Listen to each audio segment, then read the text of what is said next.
नमस्कार, स्वागत है न्यूज 21 में। मैं हूं आपके साथ हर्षदा जोशी। रविवार को नहरबंदी के बाद गंगानगर की जीवनदायिनी गंग नहर में काला केमिकल युक्त जहरीला पानी आया। बीजेपी नेता रजत स्वामी एडवोकेट इस मामले की शिकायत केंद्रीय जल शक्ति मंत्री सीआर पाटिल और पंजाब के सीएम भगवंत मान को की है। बीजेपी नेता एडवोकेट रजत स्वामी ने कहा कि पंजाब से राजस्थान की नहरों में आने वाला पानी न नहाने योग्य और न ही पीने योग्य होता है, लेकिन मजबूरन हमारे इलाके के लोग इसी पानी को पिया करते हैं। इसी कारण श्रीगंगानगर और आसपास के इलाकों में कैंसर जैसी गंभीर बीमारियां विकराल रूप धारण कर रही हैं। श्रीगंगानगर से कृष्णा सेरी की रिपोर्ट।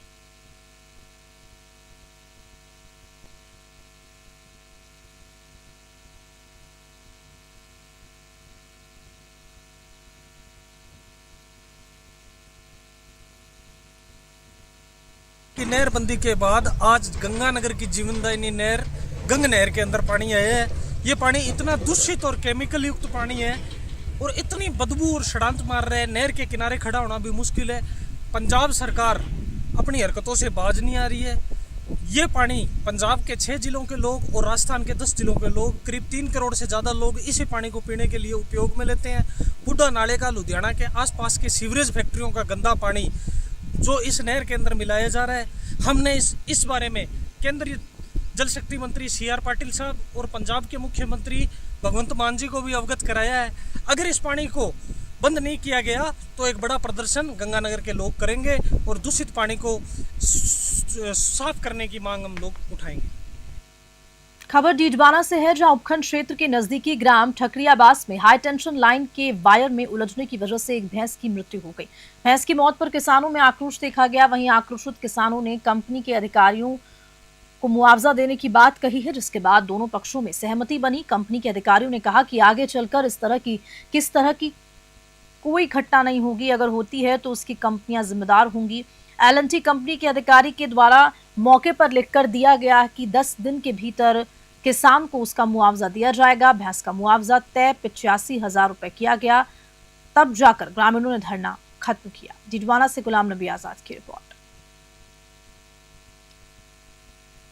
आगे की जो भैंस मरी है 85,000 रुपये हमको चाहिए। हमारे जो सीनियर है मिश्रा साहब आए हैं, बोले कि 85,000 हम देंगे, लेकिन हमको 10 दिन का समय चाहिए। 10 दिन के अंदर में वो पेमेंट जो गांव वाले हैं, जो सज्जन है, उनसे बात हो गया, 85,000 रुपये वो उसको दे देंगे।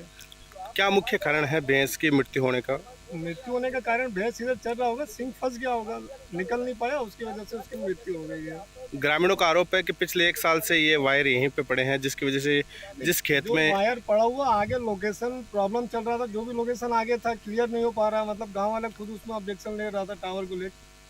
पहलगाम में हुए आतंकी हमले के शहीदों को अजय राणा ने अपनी टीम के साथ राजधानी जयपुर के प्रतापनगर में श्रद्धांजलि दी और कैंडल मार्च भी निकाला। इस दौरान जनसैलाब ने हिंदुस्तान जिंदाबाद और पाकिस्तान मुर्दाबाद के नारे लगाए। जयपुर से bureau report.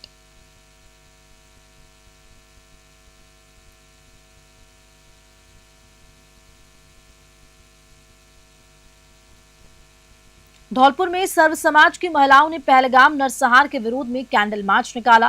Candle march Gandhi park से शुरू होकर विभिन्न मांगों से होते हुए हनुमान तिराहे पर खत्म हुआ। इस कार्यक्रम में इनर व्हील क्लब, अग्रवाल महिला मंडल, ब्राह्मण समाज और जैन समाज की महिलाएं शामिल हुई।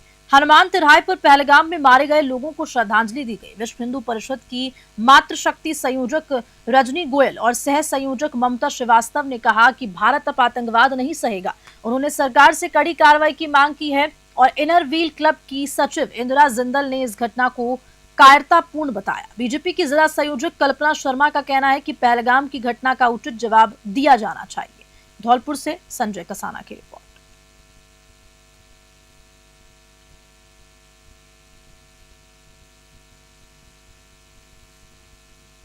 डीडवाना शहर के पुलिस थाना परिसर में पहलगाम घटना को लेकर शांति समिति की बैठक का आयोजन किया गया। इस बैठक का आयोजन थाना अधिकारी राजेंद्र सिंह कमांडो, तहसीलदार सुमेर सिंह की अध्यक्षता में हुआ। बैठक में थाना अधिकारी का कहना है कि जिस तरह देश के कश्मीर में एक दुर्भाग्यपूर्ण घटना हुई, इस घटना को लेकर कई तरह की धार्मिक बातें चल रही हैं। सोशल मीडिया पर कई तरह के वीडियोस चल रहे हैं, हमें इन सब से बचना चाहिए। आपसी भाईचारा सौहार्द बनाए रखें, किसी भी तरह की गलत हरकत ना करें, किसी भी तरह की धार्मिक पोस्ट को शेयर ना करें, किसी भी तरह के धार्मिक वीडियो को शेयर ना करें। डीडवाना से गुलाम नबी आजाद की रिपोर्ट।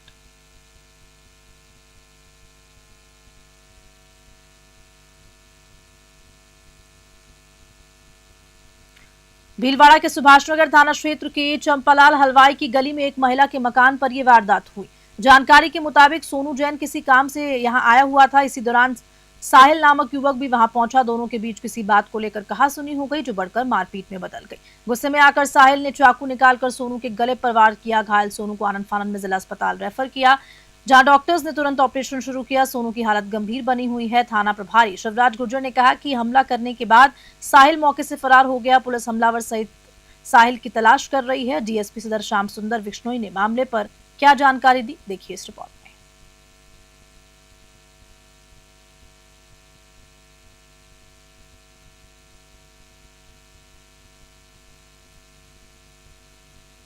भगवान विष्णु के छठे अवतार चिरंजीवी भगवान परशुराम के जन्मोत्सव के अवसर पर 12 में समस्त ब्राह्मण समाज द्वारा भव्य शोभा यात्रा निकाली।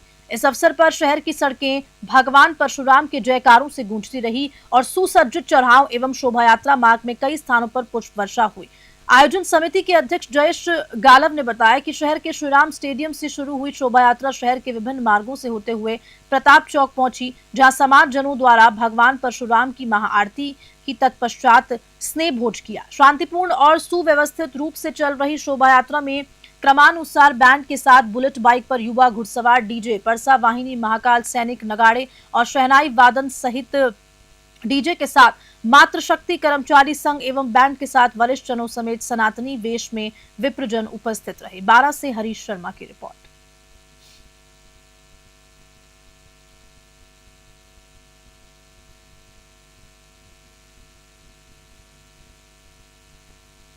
जायल पुलिस थाने में रविवार को एसडीएम अभिलाषा चौधरी व सीओ खेमाराम बिजरानिया की अध्यक्षता में सीएलजी सदस्यों की बैठक हुई। इस बैठक में एसडीएम अभिलाषा चौधरी, सीओ खेमाराम और थाना अधिकारी मुकेश कुमार सीएलजी सदस्यों से रूबरू हुए। इस बैठक में सोशल मीडिया पर भड़काऊ पोस्ट व अफवाह फैलाने वालों पर प्रभावी कार्रवाई आदि के निर्देश दिए गए। जायल से रमेश जाजड़ा की रिपोर्ट।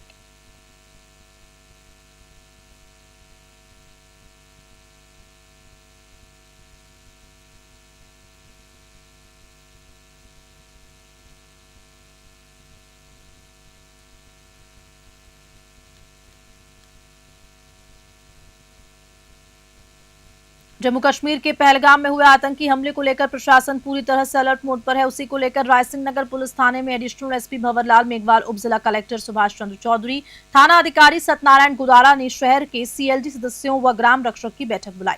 इस बैठक में एडिशनल एसपी भंवरलाल ने कहा कि शहर में किसी होटल या धर्मशाला में संदिग्ध व्यक्ति दिखाई दे तो उसकी सूचना पुलिस प्रशासन को दे। शहर वासियों ने शहर में बढ़ रही मोटरसाइकिल चोरी की घटनाओं को लेकर भी पुलिस प्रशासन को अवगत करवाया। रायसिंह नगर से राजू शर्मा की रिपोर्ट।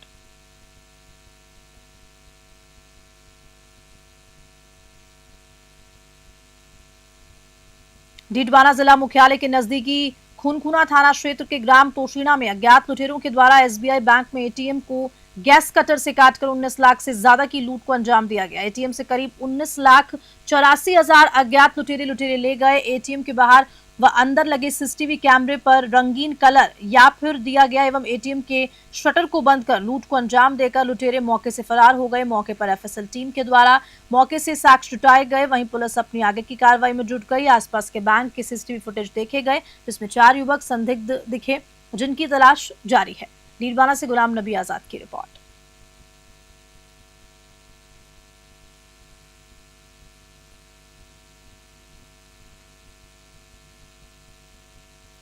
पहलगाम आतंकी हमले को लेकर देश भर के आमजन से जन आक्रोश व्याप्त है और ऐसे में सोशल मीडिया पर भी कई असामाजिक लोगों द्वारा आपत्तिजनक पोस्ट और टिप्पणी की जा रही है, जिससे माहौल खराब करने की कोशिश हो रही है। इसी के चलते करौली में कोतवाली शहर पुलिस चौकी पर शांति समिति की बैठक का आयोजन हुआ। बैठक में पुलिस उपाधीक्षक अनुज शुभम व कोतवाली थाना अधिकारी आध्यात्म गौतम ने सदस्यों को कहा कि किसी प्रकार से कोई भी सौहार्द बिगाड़ने वाले असामाजिक तत्व की सूचना पुलिस को देने की बात कही। करौली से राधा रमन सारस्वत की रिपोर्ट।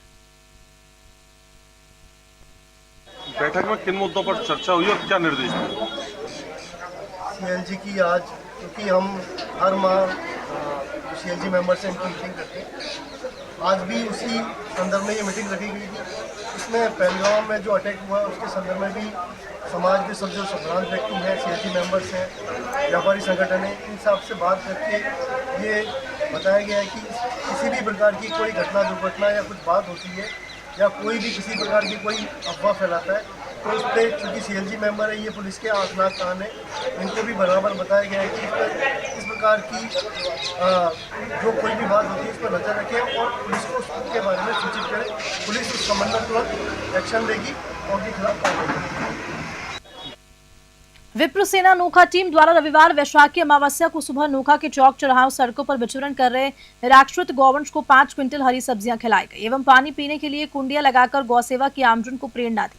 जनसेवक श्रवण तावनिया फनीराज के सहयोग से गली मोहल्ले में विचरण कर रही निराश्रित गायों व नंदियों की सेवा की। प्रचार मंत्री कानाराम शर्मा ने कहा कि आज दुनिया में इंसान ही इंसान के बारे में नहीं सोचता, लेकिन विप्र सेना गरीबों पीड़ितों के लिए ही नहीं बल्कि बेसहारा घूम रही गायों के लिए भी निरंतर सेवा के लिए एक्टिव है। तहसील अध्यक्ष हेमंत जोशी ने कहा कि कलयुग में गौमाता की सेवा से बढ़कर कोई सेवा नहीं है। नोखा से पुखराज शर्मा की रिपोर्ट।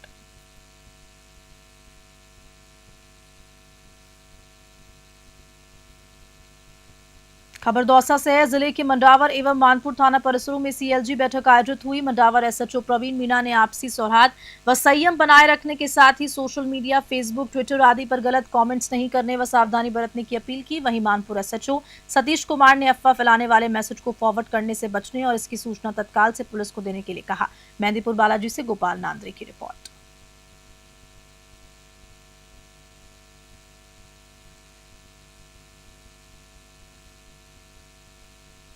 श्रीगंगानगर के युवाओं और महिलाओं द्वारा कश्मीर में हुए आतंकी हमले में मारे गए हिंदुओं को श्रद्धांजलि देते हुए दीप जलाए गए और मानव श्रृंखला बनाई गई। इस दौरान सैकड़ों युवा बाबा रामदेव मंदिर में एकत्रित हुए। सभी ने पाकिस्तान और आतंकवाद के खिलाफ नारेबाजी की। इस दौरान सैकड़ों दीपों को सजाकर ओम शांति का चित्र बनाया गया और अंत में बड़ी मानव श्रृंखला बनाई गई। सभी ने हिंदुओं को जाति में न बंटकर एक होने का संदेश दिया। श्रीगंगानगर से महेंद्र शर्मा की रिपोर्ट।